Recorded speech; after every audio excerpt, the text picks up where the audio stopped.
Hello বন্ধুরা, এই তো রাতের খাওয়ার জন্য চলে আসলাম রান্নাঘরে। দেখি কি বানাইছে।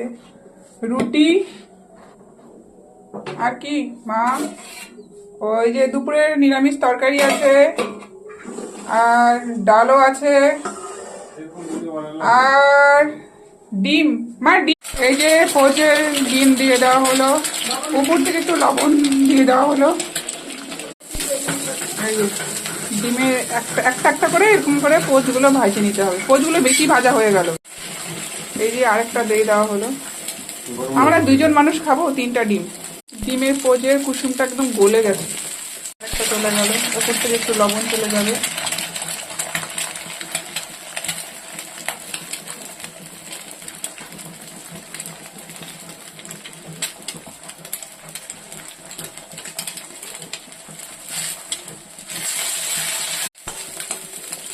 এই যে শর্টকাট রান্না, এই যে চলে গেল জিরা। জিরা চলে গেল, একদম শর্টকাট রান্না রাতের জন্য, ফটাফট।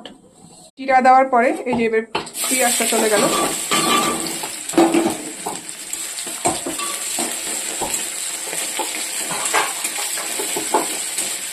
পেঁয়াজটা একটু ভাজা ভাজা হোক। হলুদ চলে গেল, লবণ আর মশলা চলে গেল।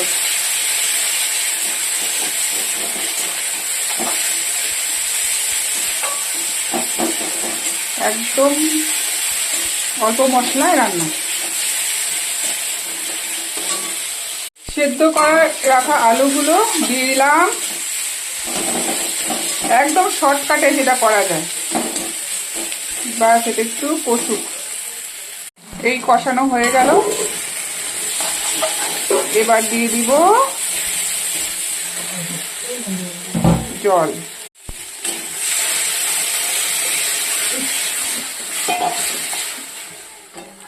ঝোলটা ফুটে আসলেই ডিমগুলো দিয়ে গরম মশলা দিয়ে নামিয়ে দিব। এরকম শর্টকাট রান্না করে খেয়ে দেখবেন, অনেক ভালো লাগবে।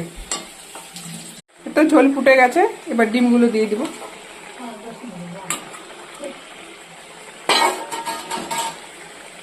ডিমের যে পোচগুলো করে রেখেছিলাম ওগুলো দিয়ে দিলাম।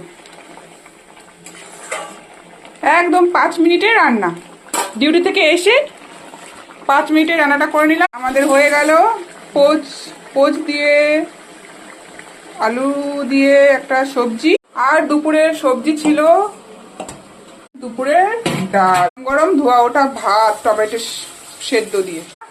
বন্ধুরা, আমার ভিডিওটি ভালো লাগলে পরে লাইক কমেন্ট শেয়ার করে দিও। এর মতো রাখছি। শুভরাত্রি।